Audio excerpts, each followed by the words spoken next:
Selamat pagi Bapak Ibu, saudara-saudara Sobat Messenger. Salam sejahtera untuk kita semua. Mengucap syukur pagi yang baru Tuhan karuniakan kepada kita satu kehidupan yang baru, rahmat yang baru, anugerah yang baru yang dapat kita nikmati, bahkan menjadi pertolongan kita melakukan banyak hal sepanjang hari ini. Dan kita akan mengawali dengan belajar firman Tuhan di dalam Bread of Life. Mari sebelumnya kita berdoa terlebih dahulu. Bapa kami dalam surga, sungguh kami mengucap syukur dalam kehidupan yang kami jalani. Banyak perkara sudah kami lalui, itu semua karena Tuhan yang pimpin langkah hidup kami. Mengucap syukur pagi hari ini Engkau karuniakan kepada kami anugerah yang baru, rahmat yang baru, kehidupan yang baru. Sungguh Tuhan tolong kami sehingga di dalam berbagai aktivitas kami, perkara, godaan, tantangan yang kami hadapi, Tuhan Yesus yang pimpin kami selalu. Kami akan mengawali pagi hari ini bersama Sobat Messenger belajar kebenaran firman Tuhan. Roh Kudus yang tolong kami semua, sehingga firman Tuhan yang kami baca, kami renungkan, menjadi rema dalam kehidupan kami, menjadi bread of life sepanjang hari ini, sehingga kami didapati sebagai pelaku firman Tuhan yang setia. Di dalam nama Tuhan Yesus kami berdoa. Amin. Bapak Ibu saudara-saudara Sobat Messenger, bagian firman Tuhan yang menjadi perenungan kita pagi hari ini diambil dari kitab Bilangan. Kitab Bilangan pasal ke-14 ayat yang pertama hingga yang ke-12, demikian firman Tuhan. Bilangan 14 ayat 1 hingga ke-12. Lalu segenap umat itu mengeluarkan suara nyaring dan bangsa itu menangis pada malam itu. Bersungut-sungguhlah semua orang Israel kepada Musa dan Harun, dan segenap umat itu berkata kepada mereka, sekiranya kami mati di tanah Mesir atau di padang gurun ini, mengapakah Tuhan membawa kami ke negeri ini, supaya kami tewas oleh pedang, dan istri serta anak-anak kami menjadi tawanan? Bukankah lebih baik kami pulang ke Mesir? Dan mereka berkata seorang kepada yang lain, baiklah kita mengangkat seorang pemimpin lalu pulang ke Mesir. Lalu sujudlah Musa dan Harun di depan mata seluruh jemaah Israel yang berkumpul di situ. Tetapi Yosua bin Nun dan Kaleb bin Yefune, yang termasuk orang-orang yang telah mengintai negeri itu, mengoyakkan pakaiannya dan berkata kepada segenap umat Israel, negeri yang kami lalui untuk diintai itu adalah luar biasa baiknya. Jika Tuhan berkenan kepada kita, maka Ia akan membawa kita masuk ke negeri itu dan akan memberikannya kepada kita, suatu negeri yang berlimpah-limpah susu dan madunya. Hanya janganlah memberontak kepada Tuhan, dan janganlah takut kepada bangsa negeri itu, sebab mereka akan kita telan habis. Yang melindungi mereka sudah meninggalkan mereka, sedang Tuhan menyertai kita. Janganlah takut kepada mereka. Lalu segenap umat itu mengancam hendak melontari kedua orang itu dengan batu. Tetapi tampaklah kemuliaan Tuhan di kemah pertemuan kepada semua orang Israel. Tuhan berfirman kepada Musa, berapa lama lagi bangsa ini menista aku? Dan berapa lama lagi mereka tidak mau percaya kepadaku? Sekalipun sudah ada segala tanda mujizat yang kulakukan di tengah-tengah mereka, aku akan memukul mereka dengan penyakit sampar dan melenyapkan mereka. Tetapi engkau akan kubuat menjadi bangsa yang lebih besar dan lebih kuat daripada mereka. Amin. Demikian firman Tuhan. Yang berbahagia setiap kita yang membaca, merenungkan firman Tuhan siang dan malam, menyimpannya dalam hati, serta melakukannya dalam kehidupan hari demi hari. tema perenungan kita pada pagi hari ini yaitu melawan dengan iman. Melawan dengan iman. Bagian firman Tuhan yang kita baca adalah satu rangkaian bahwa selama 2 tahun bangsa Israel dalam perjalanan di padang gurun, mereka tinggal di dekat Gunung Sinai dan mempersiapkan diri untuk memasuki tanah Kanaan, tanah yang sudah dijanjikan Allah bagi mereka. Kemudian Allah memerintahkan kepada bangsa Israel untuk mengutus para pengintai untuk melihat, untuk mengenal tanah yang dijanjikan Tuhan dan bagaimana keadaan penduduk yang tinggal di tanah Kanaan tersebut. Maka diutuslah ke-12 pengintai untuk masuk ke negeri tanah Kanaan.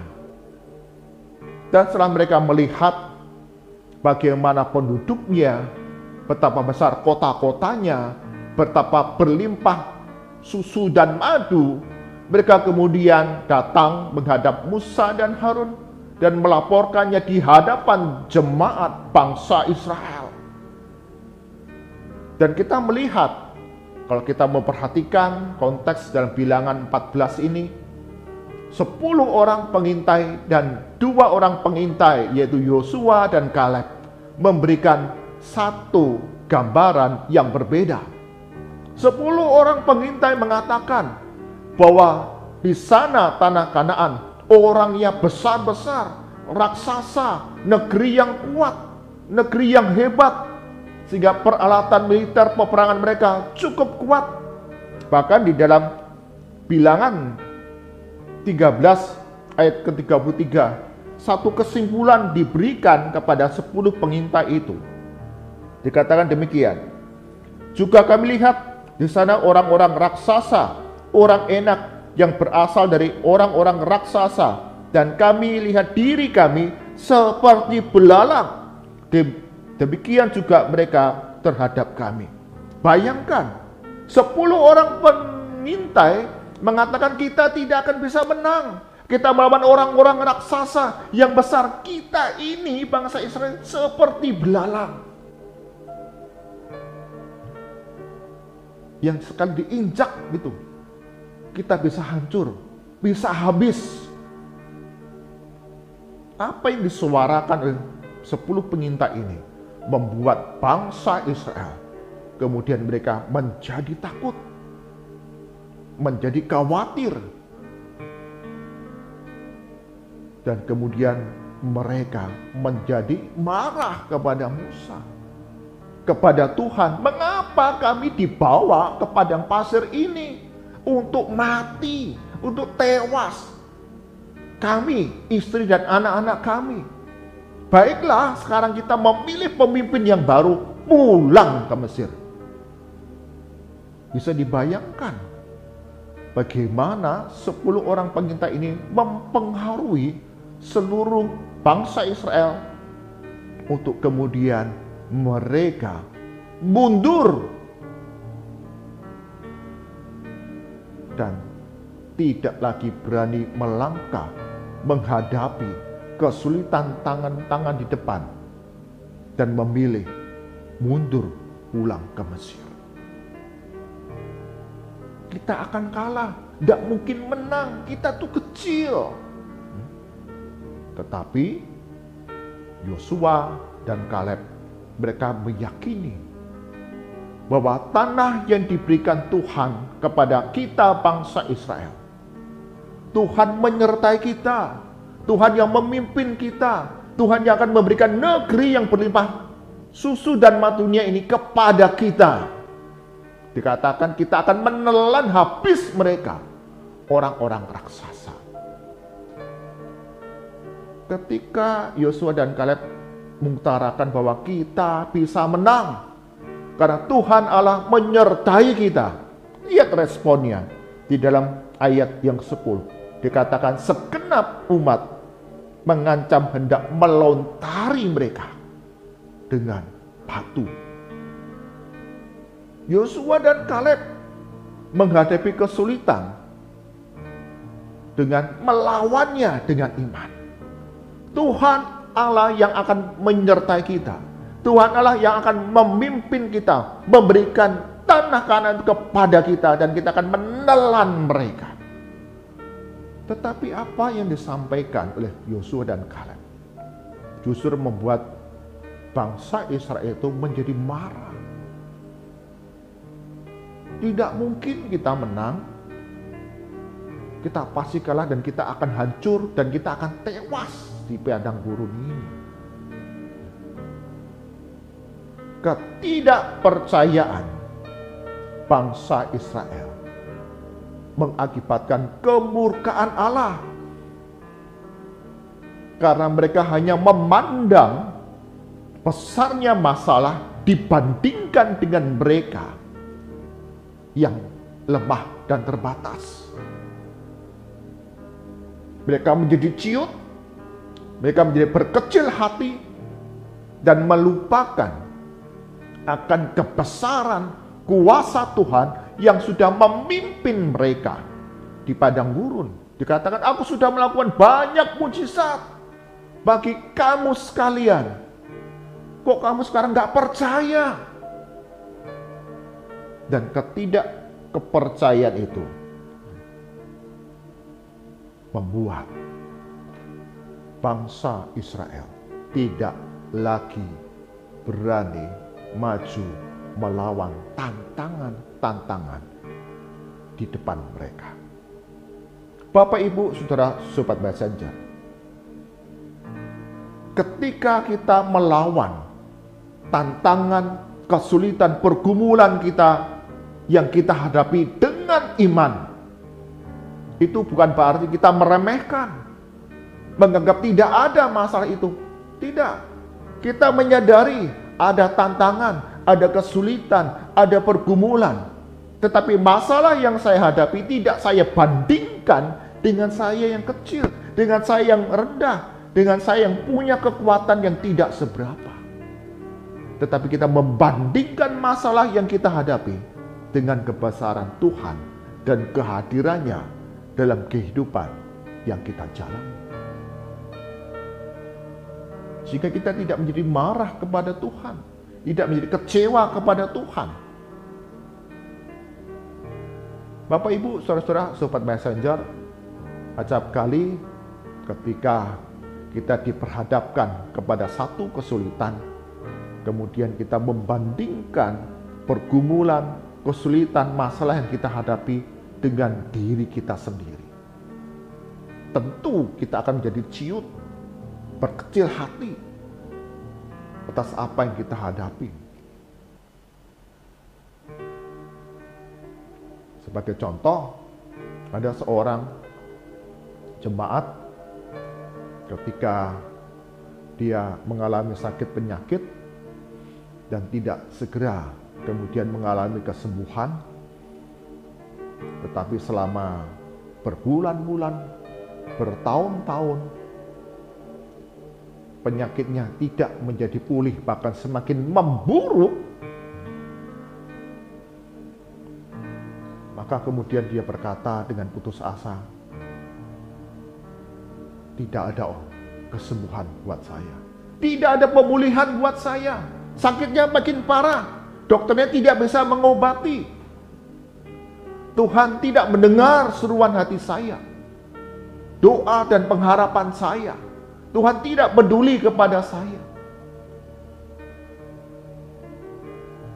Sudah berbulan-bulan, bahkan 1 tahun lebih saya mengalami penderitaan kesulitan ini dan tidak ada kesembuhan. Menjadi marah, bahkan percaya bahwa penyakit yang saya derita ini tidak akan dapat disembuhkan. Tetapi menarik, ketika satu hari ada seorang sahabat dari luar kota yang mengunjungi jemaat ini. Ketika dia mendengar keluhan, dan kemudian dia memberikan satu rekomendasi untuk menjalani perawatan, pengobatan di kota yang lain. Apa jawabnya?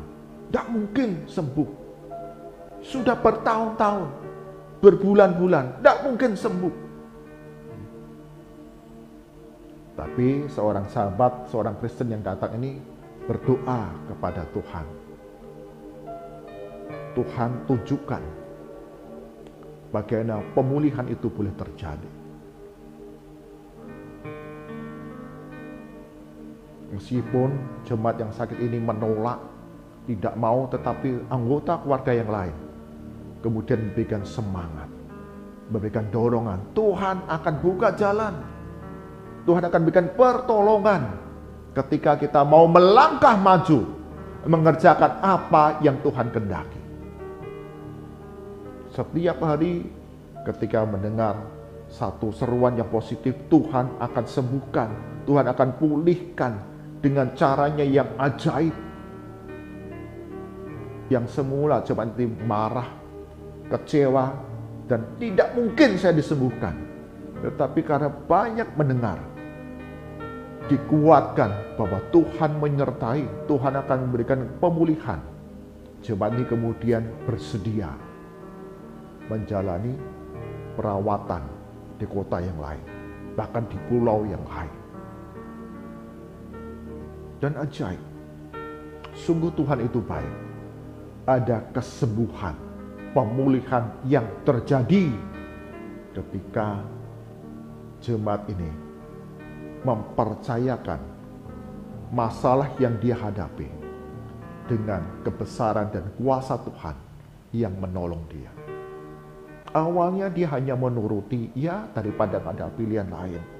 Dalam hati, masa bisa sembuh.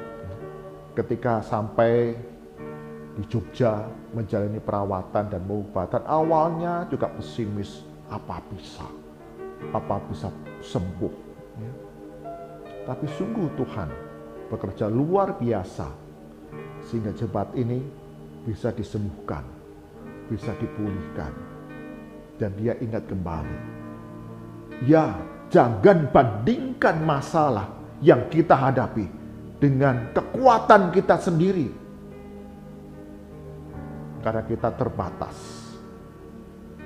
Kita akan menjadi berkecil hati. Kita menjadi khawatir dan takut, tidak mau melangkah maju. Tetapi ketika kita membandingkan masalah kita dengan melawannya dengan iman, Tuhan yang sertai saya, Tuhan yang pimpin tuntun langkah hidup saya, Tuhan yang mendengar seruan doa saya, dan kita melakukan bagian kita, maka pemulihan, kesembuhan, kebaikan kita alami. Jadi Bapak Ibu, saudara-saudara, sobat messenger, iman mengalihkan masalah yang kita hadapi, khawatir yang kita rasakan, ketakutan yang merenggut jiwa kita,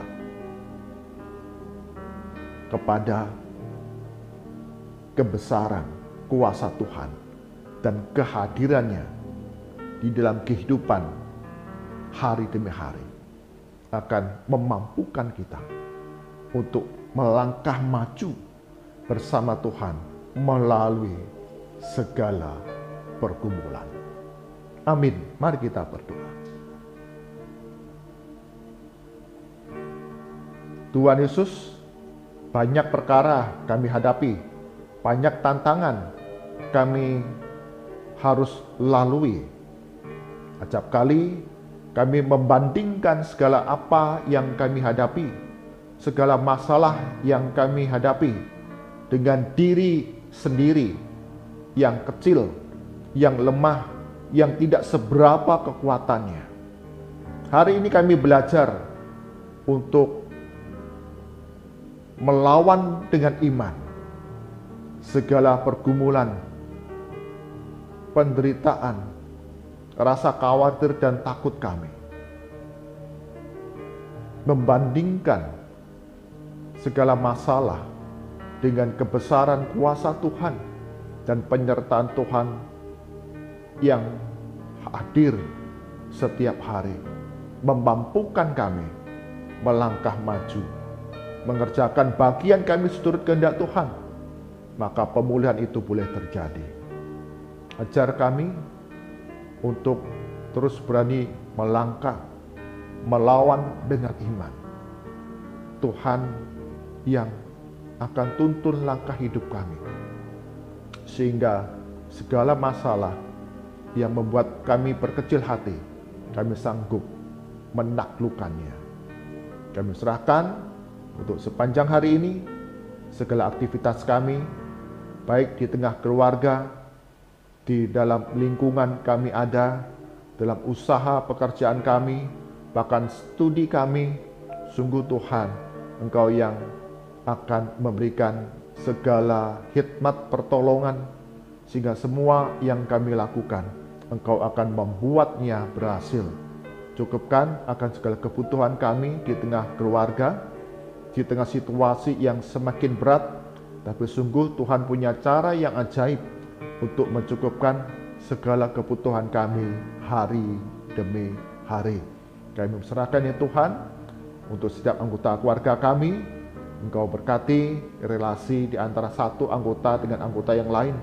Kami belajar untuk saling mengasihi, saling melengkapi, saling menyempurnakan, saling mendukung satu dengan yang lain di tengah berbagai pergumulan yang kami hadapi. Karena Tuhan yang tuntun pimpin langkah hidup kami. Mereka yang tidak tinggal bersama-sama dengan kami, sungguh Tuhan, Engkau yang memberikan penghiburan, Tuhan yang memberikan pemulihan, Tuhan yang memberikan hikmat, sehingga dalam berbagai pergumulan yang kami hadapi, kami tidak menjadi menyerah, berkecil hati, tapi percaya Tuhan yang pimpin langkah hidup kami.